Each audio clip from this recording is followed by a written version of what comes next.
Bom dia a todos, a paz do Senhor Jesus Cristo. Confesso que a lágrima me desceu aos olhos após termos cantado esse hino 158 da harpa cristã, O que farás de Jesus Cristo.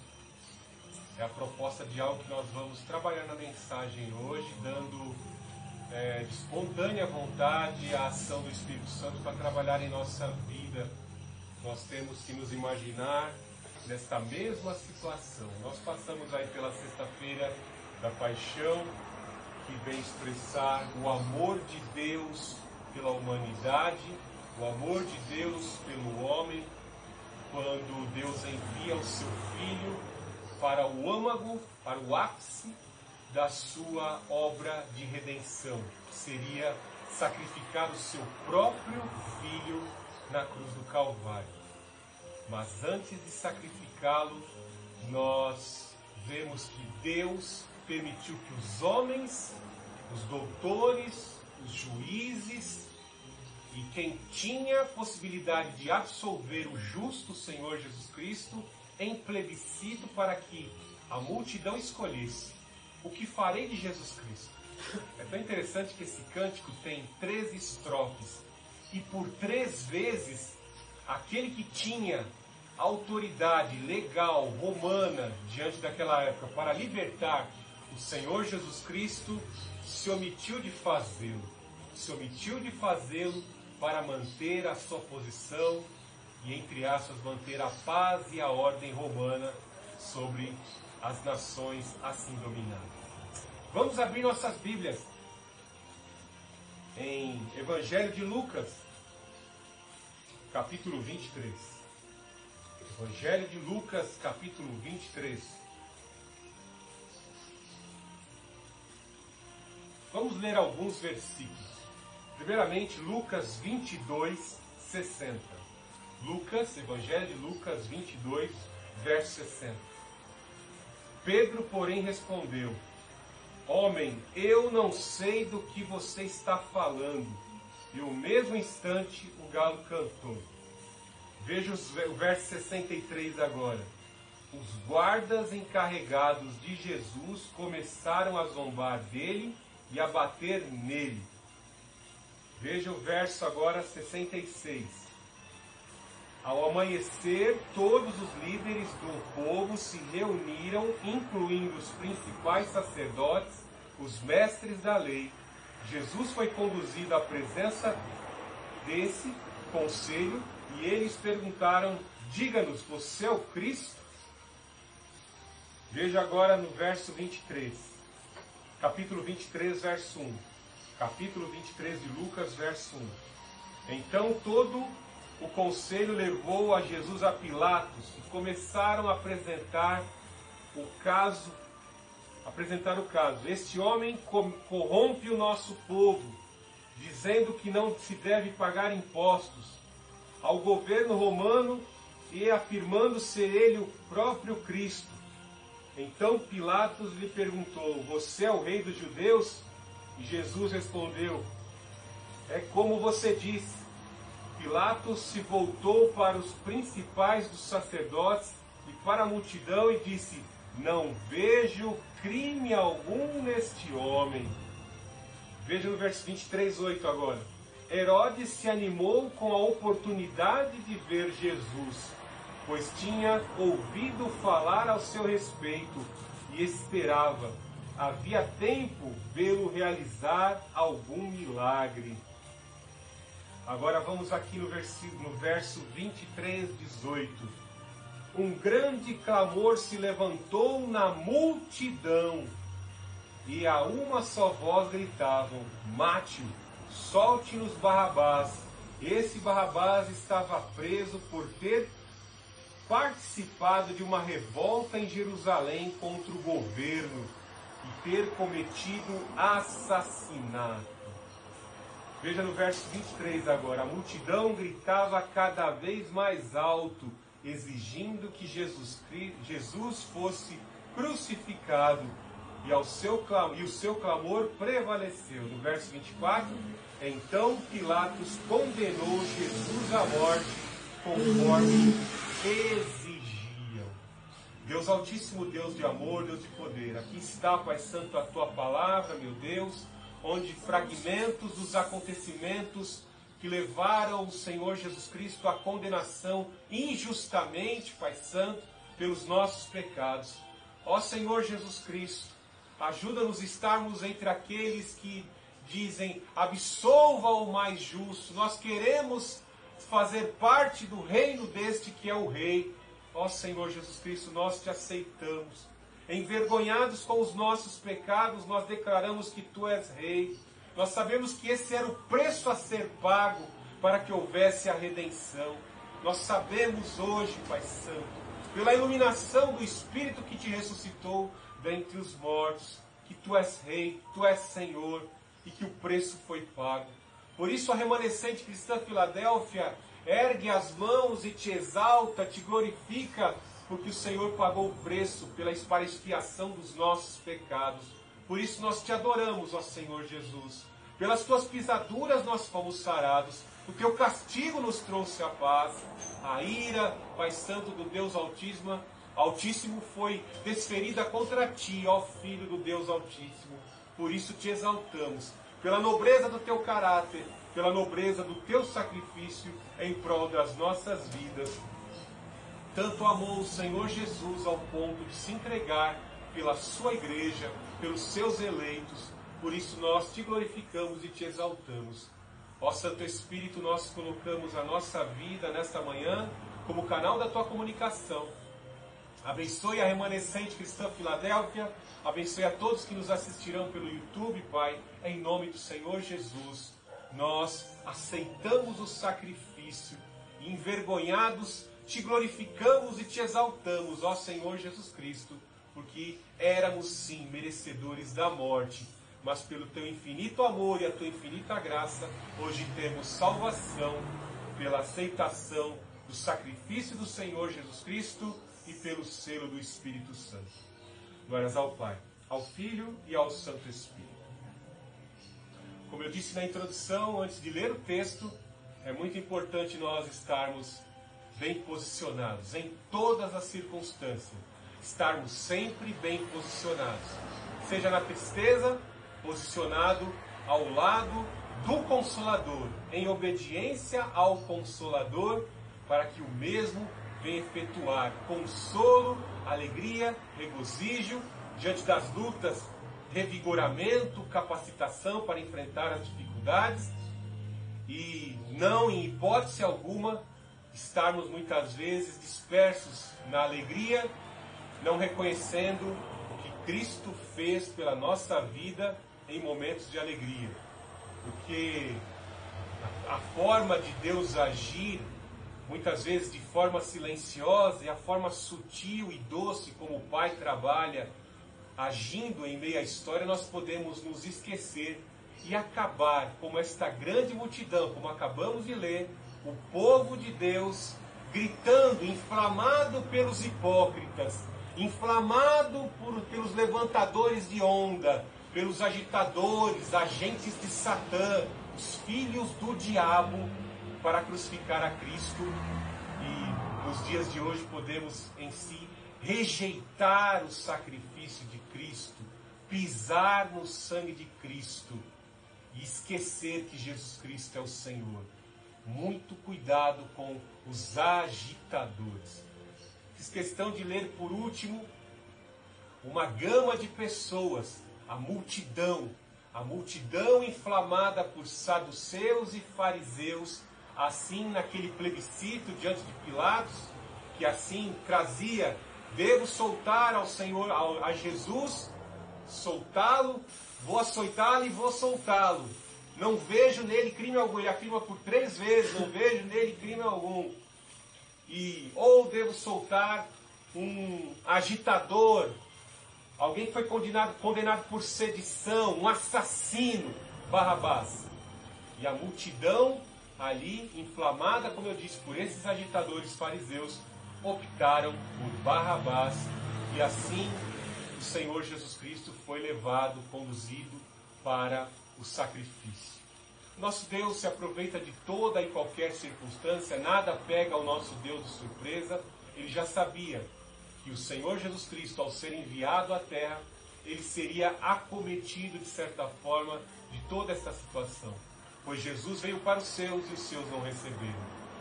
É tão verdade isso que eu vos falo, que em Isaías 53, o Senhor Jesus Cristo é assim expressado como um cordeiro que é levado ao abatedouro, uma ovelha muda ao abatedouro.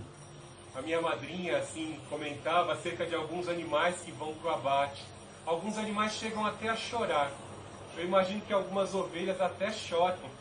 Eu vejo isso, que meu amigo veio aqui na porta de casa com um cãozinho de estimação e quando ele se afasta da cachorrinha, a cachorrinha até chora. Agora imagine as ovelhas e certos animais, em especial aqui o cordeiro, né? A ovelha muda, o seu coração chorando, né? O Senhor Jesus Cristo em silêncio foi abatido na cruz do Calvário em prol dos nossos pecados. Fazia parte da agenda de Deus, fazia parte sim do calendário de Deus, do tempo de Deus, efetuar um sacrifício, um único sacrifício perfeito para extirpar de uma vez por todas o pecado. E a única forma de extirpar o pecado é um inocente morrer pelo pecador penitente, o pecador arrependido. Ele só tem efeito dessa forma. E como não há um justo sequer para morrer em prol da humanidade, o próprio Deus se fez sacrifício. Então vemos em contraste o cristianismo com todas as religiões pagãs dessa terra. Você não vê em nenhum momento os ídolos que são demônios se sacrificarem, derramarem sangue em prol dos pecados das pessoas. Muito pelo contrário, nas outras religiões nós vemos alguém que talvez morreu por uma causa, mas não venceu a morte. Morreu pelo pecado e ainda continuou na prática dos pecados, mesmo tendo se envolvido com a causa de um determinado grupo étnico. Ou seja, alguns espíritas poderiam dizer: mas fulano teve uma morte honrosa.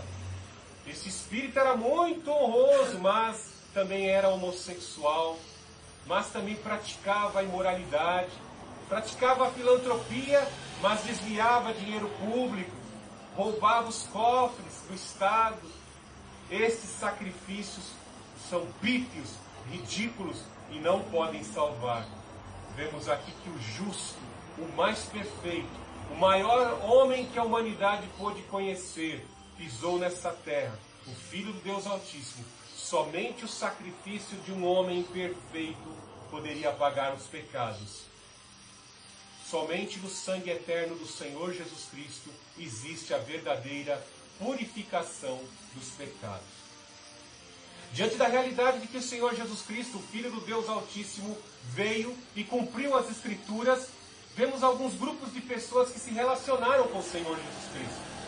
Em especial, eu fiz questão de citar primeiro Pedro, que, entre aspas, não está no capítulo 23, mas eu fiz questão de citá-lo no capítulo 22 do Evangelho de Lucas, verso 60. Pedro aqui, vivenciando o cumprimento de algo que o Senhor Jesus Cristo disse a ele. Pedro estava muito motivado, porque dentre todos os discípulos ele fez a afirmação correta, munido do Espírito de Deus.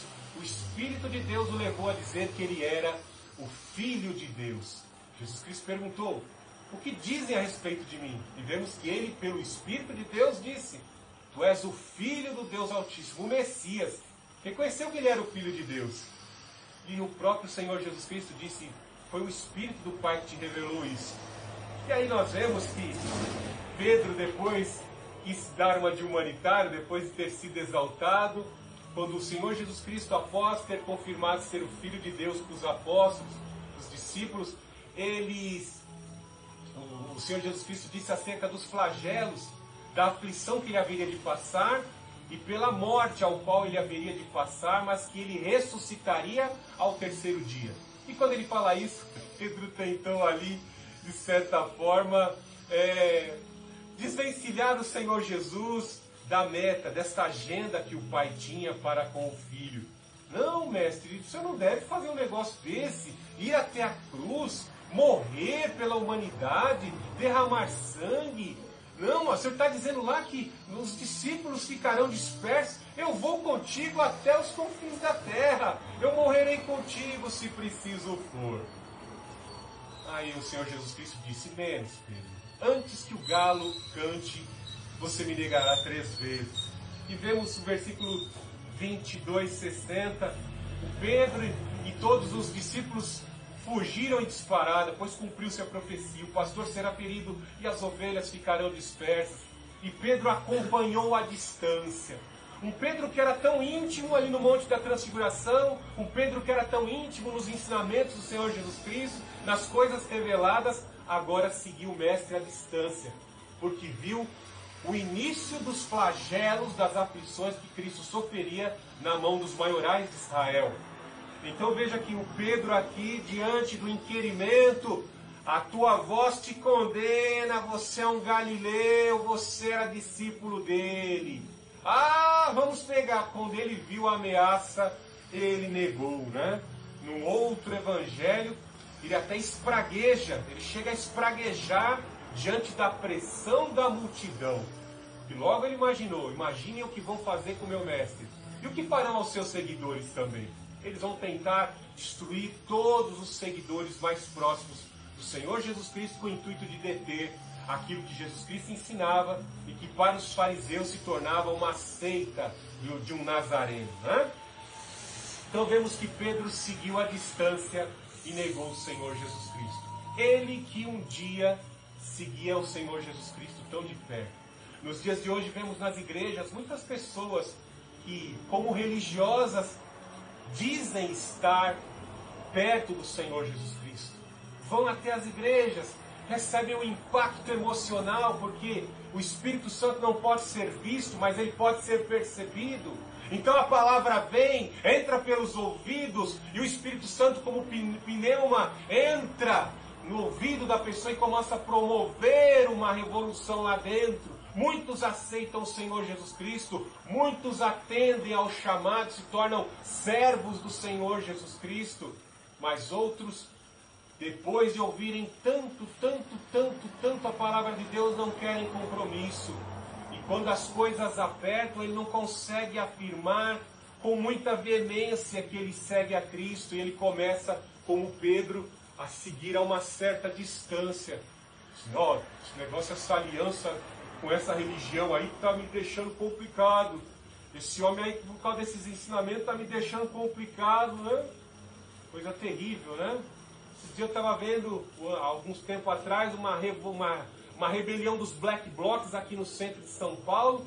A pessoa lá, por uma causa anarquista, tomou um tiro de bala de borracha nos olhos. A pessoa perdeu os olhos por uma causa anarquista. Quem iniciou o anarquismo no mundo foi Satanás. Foi o primeiro anarquista do universo, foi Satanás, Lúcifer. Então as pessoas morrem, perdem um olho por uma causa. E muitas vezes Jesus vem e oferece a vida eterna. Promessas que o mundo não pode cumprir, nem a ciência, nem a tecnologia. E as pessoas querem um distanciamento. E quando inquiridas: mas você não estava seguindo lá aquele Jesus? Eu via você, você era dos Bíblia. Eu via você com a Bíblia debaixo do braço. Sou nada! Espragueja, fica nervoso, como Pedro ficou. O Senhor Jesus Cristo, prestes a ser crucificado, está diante de um Pedro. Veja que o Senhor observou no versículo 61. Então o Senhor se voltou e olhou para Pedro.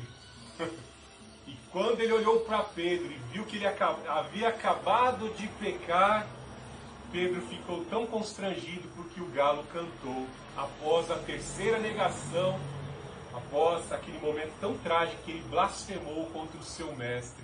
E veja que Pedro, arrependido, né? Arrependido, saiu dali chorando amargamente. Pedro encontrou a salvação. Glórias a Deus que quando o Senhor Jesus Cristo ressuscitou, o Senhor Jesus estava tão preocupado com Pedro que já foi dizendo para as mulheres, né? Diga a Pedro que eu ressuscitei. Ele vai poder me abraçar muito em breve, né? Então, quão terrível é muitas vezes seguirmos o Senhor Jesus Cristo, andarmos com Ele em comunhão na igreja, mas quando as coisas apertam, nos momentos de aflição da vida, nós queremos um distanciamento desse Cristo, né? Veja agora outro grupo de pessoas que eu fiz questão de citar, os guardas, que eram encarregados da casta sacerdotal. Tinha uma guarda religiosa naquela época. E nós vemos que os guardas, se aproveitando do deslocamento, do percurso onde o Senhor Jesus Cristo foi capturado, lá no Getsemane, até a casa de Caifás, o sumo sacerdote, nós vemos que eles se aproveitaram para espancar. Viram o milagre, a orelha de Malco ser restaurada pelo poder restaurador do Senhor Jesus Cristo, mas ainda persistiam em maltratar o Senhor Jesus Cristo. Veja que eles começaram a zombar. Os guardas encarregados por Jesus começaram a zombar dele e a bater nele. A princípio ficaram com medo, porque foram com espadas e pau, né? Imaginando, se ele tem poder de acalmar a onda de mar, se ele tem poder para ressuscitar mortos, eu vou de espada, eu não sei não. Os soldados estavam tremendo de medo, mas como o mestre se deixou capturar para cumprir as profecias de Isaías 53 e outras palavras e outras profecias, vemos que eles começaram a se aproveitar.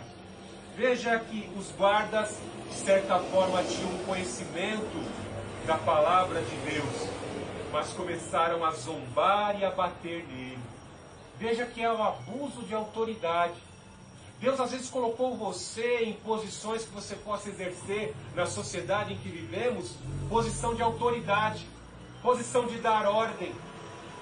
E por estar nessa posição de dar ordem, por estar nessa posição pelo conhecimento agregado que você teve lá na universidade, como advogado, como um líder de uma repartição, como um líder numa empresa, você vai lidar com muitas pessoas, muitas vezes, que não têm um grau de conhecimento, são analfabetas funcionais, e você começa a explorar os pequeninos, você começa a humilhar com a arrogância do seu falso intelecto, do seu pobre intelecto, você começa a se arrogar para cima das pessoas, e arrogantemente você humilha as pessoas. Vejam que eles zombavam do Senhor Jesus Cristo, e que o Senhor Jesus Cristo, na sua forma doce e humilde, para eles deveria assim ser humilhado, com certeza atiçados por alguns dos líderes maiorais que estavam ali, humilhando o Senhor Jesus Cristo. Veja, vendaram os olhos do Senhor Jesus Cristo, e ciente que ele era um profeta, batiam, esmurravam o Senhor Jesus Cristo, e aí depois perguntavam, vai, profetiza, descobre quem foi que te bateu. Olha que coisa horrível, que maldade fizeram com o Filho de Deus.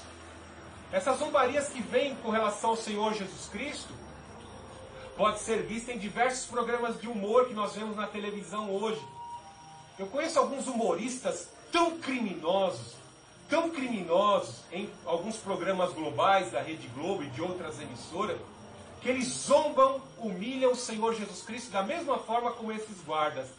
Você já viu algum cristão católico ou evangélico de pendurar algum homossexual em um guindaste? Você já viu algum cristão evangélico jogar homossexuais ou negros de cima do prédio? Eu nunca vi, principalmente na época em que estamos vivendo hoje. Mas eu já vi alguns lugares da janela 1040, onde há dominação do islamismo, homossexuais sendo tratados dessa forma. Ou talvez 2 homossexuais que foram capturados na Indonésia, ali fazendo o amor deles, né? E tomarem ambos 80 chibatadas em praça pública, né? E voltando a esses agitadores, a esses que zombam e batem em Jesus, eles fazem programas humorísticos e batem em Jesus, humilham a Igreja de Cristo, zombam da mensagem pregada pela Igreja de Cristo comissionada, a Igreja missionária. Nós estamos difundindo os ensinamentos de Cristo e esses ensinamentos são zombados. A cruz de Cristo é zombada. Alguns petistas esquerdistas lá em Pernambuco se pregam na cruz e falam que o Messias é Lula. Coisa terrível, né? Você já viu algum desses humoristas ofenderem Maomé? São macho para ofender o Senhor Jesus Cristo, pois ainda não chegou a hora do Senhor Jesus Cristo revidar.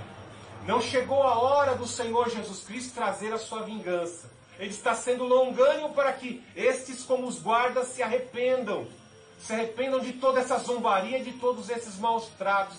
contra o Senhor Jesus e a sua mensagem ao seu povo, aos seus servos. Então vai chegar a hora da vingança. Então, por eles saberem que o crente não revida, que o Senhor Jesus Cristo não revida, eles chamam Jesus Cristo de bicha. Você já deve ter visto isso num show. Uma atriz aí, agente do progressismo universal, prega que o Senhor Jesus Cristo é uma bicha. Pregam distorção do Evangelho. Outros sobem em púlpito para defender ladrão e criminoso, que roubou mais de 50 bilhões da Petrobras. Está cheio de líder religioso, como esses líderes que estão aqui no capítulo 22, 66. São semelhantes a ele, porque distorcem a obra do Senhor Jesus Cristo na cruz do Calvário e os seus ensinamentos. E vocês, estão entre esses semelhantes aos guardas, que zombam do Senhor Jesus Cristo e a sua obra, e da palavra por ele ensinada? Vejam os líderes, aqueles que são doutores, no verso 66. Ao amanhecer, todos os líderes do povo se reuniram, incluindo os príncipes dos sacerdotes e os mestres da lei. Jesus foi conduzido à presença desse conselho, e eles perguntaram: diga-nos, você é o Cristo? Note a conspiração. Eles sabiam que se tomassem o Senhor Jesus Cristo de dia, em plena luz do dia, o negócio ia se complicar para eles, porque o povo, de certa forma, já o reconhecia como rei, pelos seus sinais e grandes feitos, cumprindo Isaías 61, ele tinha poder para curar cegos, ele tinha poder para ressuscitar mortos.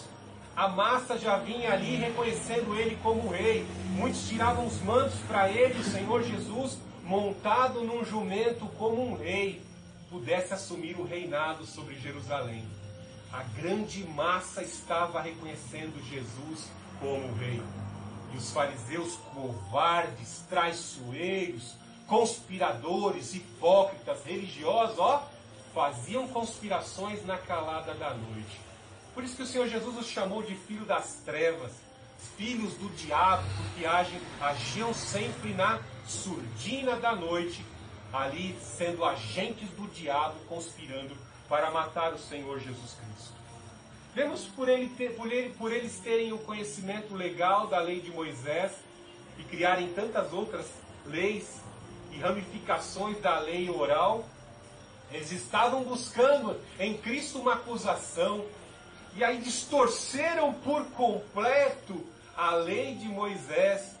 Além de capturar o Senhor Jesus Cristo numa hora imprópria, o julgaram também numa hora imprópria, né? E não encontrando acusação nenhuma naquele inocente, o mais inocente de todos, eles quiseram jogar a responsabilidade do seu mal, do seu crime, em cima de um pagão romano.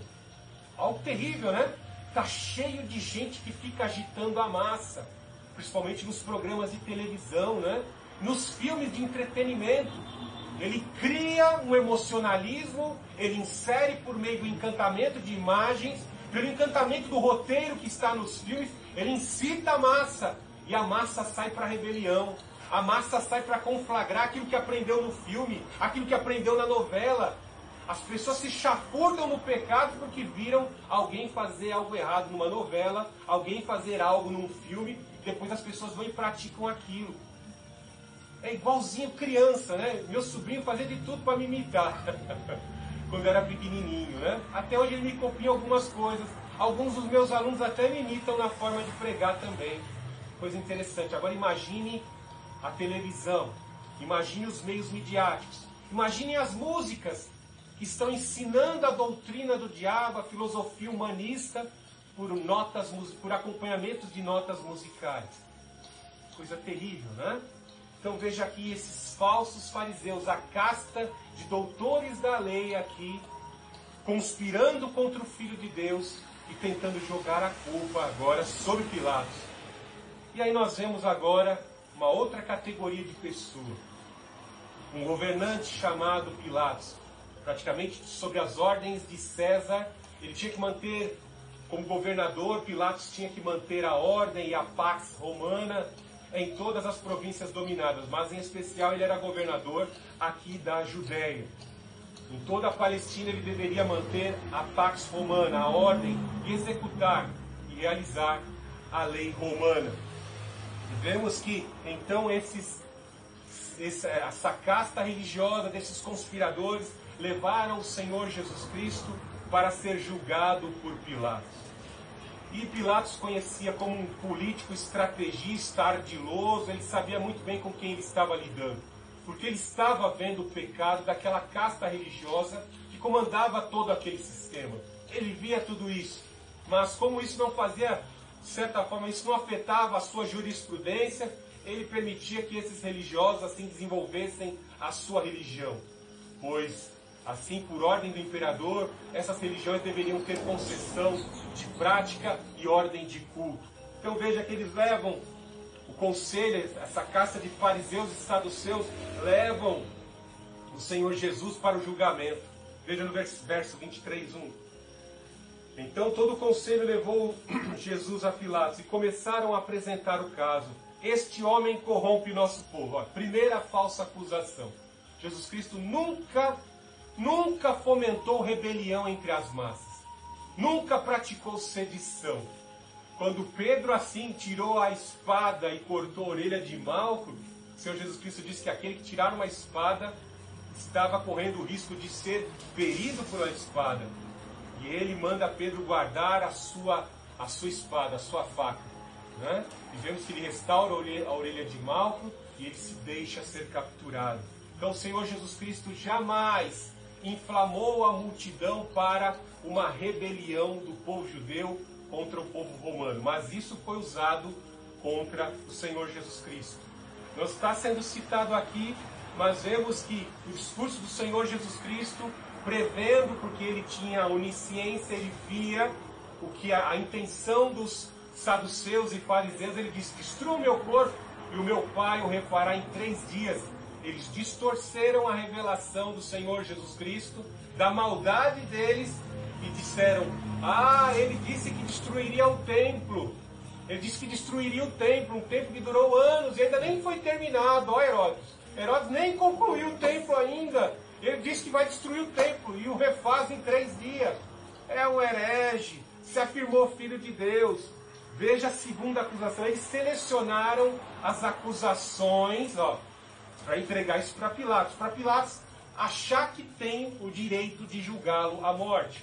Então, primeiro, como eu disse, Pilatos tinha que manter a paz e a ordem na sua jurisdição, ali na sua província. Então, um homem corrompe o nosso povo, dizendo que não se deve pagar imposto, sendo que todos os impostos de todas as províncias eram canalizadas para a capital, para o império. Era tudo centralizado em César. Então vemos aqui, depois da segunda acusação, que não se deve pagar imposto, romano, afirmando ser ele o próprio Cristo e Rei. Olha a citação aqui, ele quer tomar não só o teu lugar, Pilatos, que ele também quer tomar o lugar do César lá de cima. Se você deixar esse Nazareno crescer, ele já está sendo chamado de rei. Ele vai conquistar a Judéia, ele vai conquistar Jerusalém, a capital, e vai partir para o Império Romano e vai tomar o Império Romano. Mata ele logo, mata esse cara porque ele é perigoso. Note o medo, o pavor que esses caras têm de perderem o poder. Faça um retrospecto na política brasileira. Olha para a Venezuela. Veja como alguns mentem, tomando os meios de comunicação, reproduzindo mentira, reproduzindo desinformação, desorientação. Um ditador que já matou 11 mil pessoas, tem a absolvição da ONU. Um ditador sanguinário já matou 11 mil pessoas a sangue frio na Venezuela. Já recebeu um prêmio lá na ONU de alguém que luta pela paz e luta contra a fome. Veja que a mentira é coisa semelhante ao que esses homens estão fazendo aqui com relação ao Filho de Deus. Só que Pilatos era um homem muito esperto nas lições da vida. Veja no versículo 3. Pilatos perguntou-lhe: você é dos judeus? Pilatos foi captando as informações assim passadas por aqueles homens corruptos, né? E aí, olhou para Jesus, já tinha sido maltratado. Esse homem não representa perigo algum para mim. Que dirá para César? dirá para César, né? E Pilatos foi percebendo, e ele já afirma a primeira vez: não vejo crime algum nesse homem. Olha que situação. E eles ali irados, porque estavam vendo que Pilatos não estava caindo na jogada. Mas veja bem, né?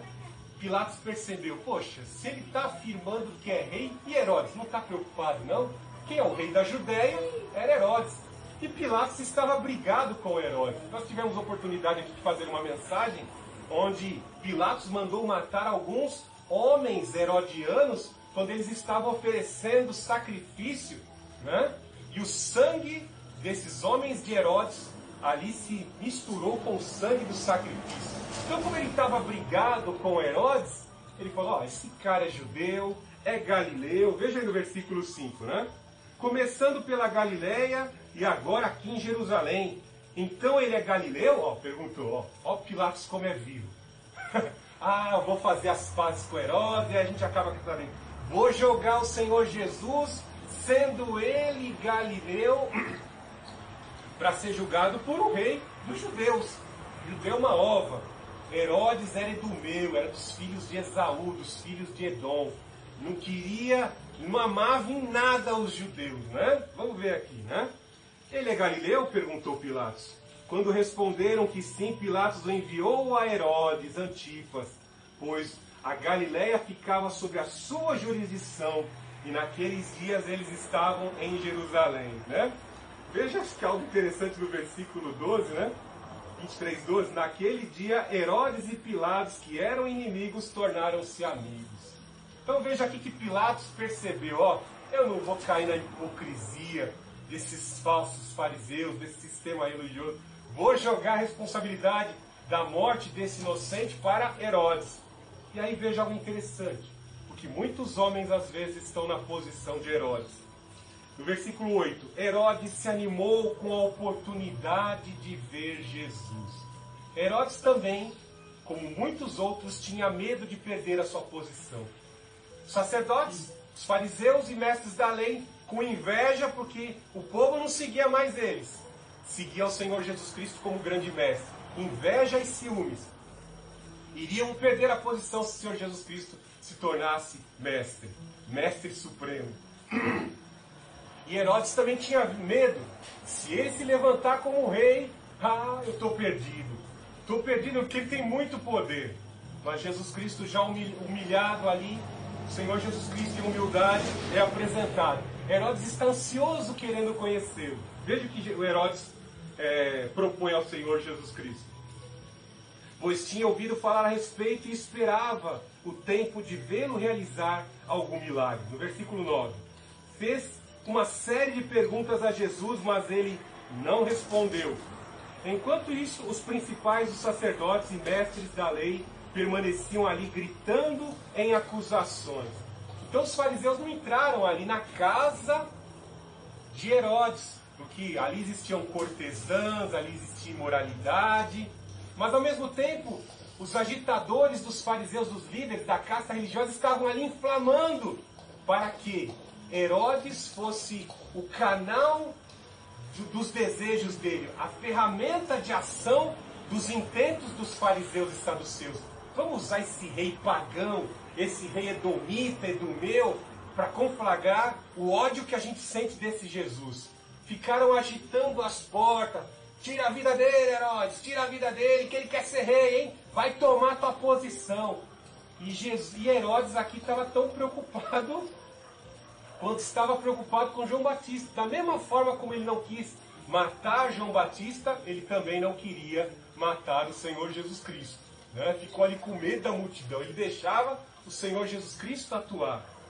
E quando ele percebeu, pelo silêncio do Senhor Jesus Cristo, que o Senhor Jesus não representava, aparentemente, nenhum perigo para a vida dele, o que ele faz? Isso aqui não representa perigo ao meu trono, nenhuma ameaça ao meu trono.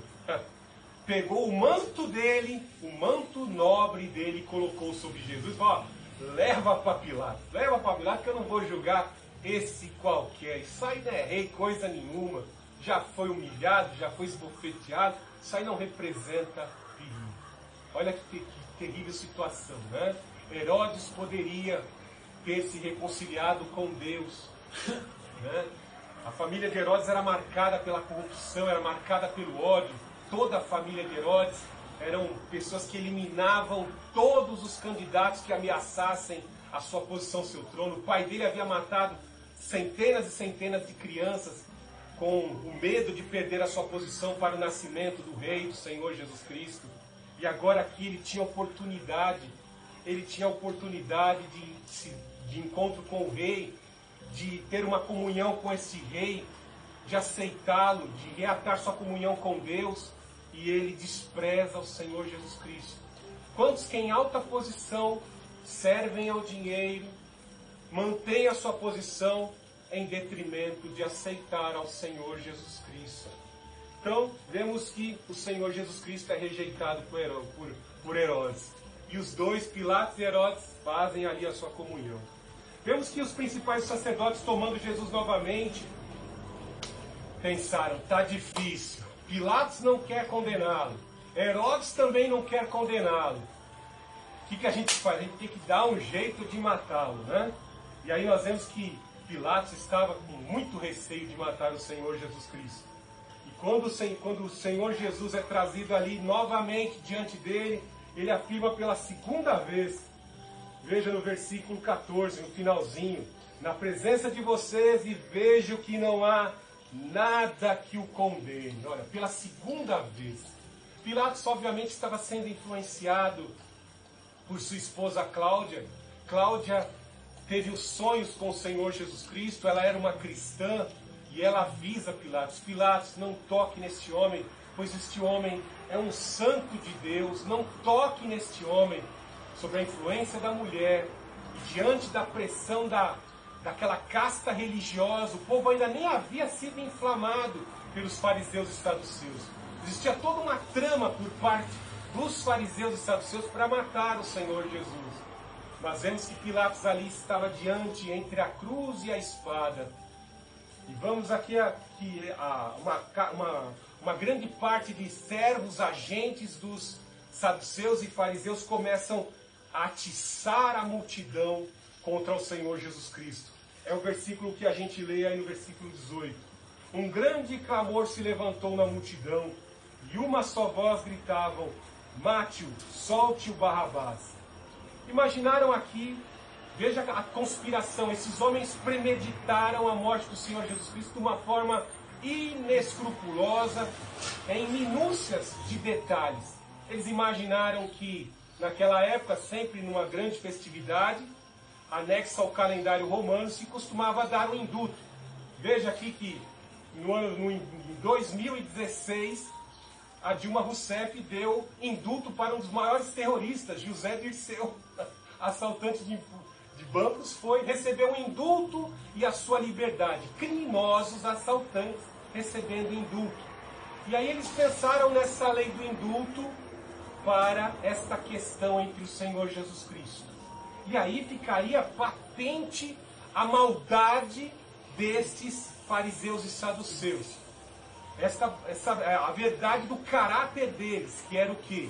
De serem criminosos, corrompidos, inescrupulosos e malditos.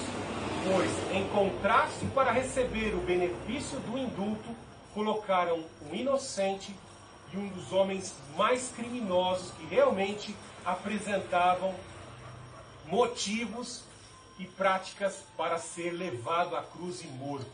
Então colocam-se diante da multidão, Pilatos ali tendo a responsabilidade de absolver o Senhor Jesus Cristo. Ele, pensando na lei do indulto, coloca duas opções para a multidão, para o povo. Cristo, o Senhor Jesus ou Barrabás. E a multidão, como eu disse, havia sido inflamada, opta por Barrabás. Muito cuidado nos dias de hoje.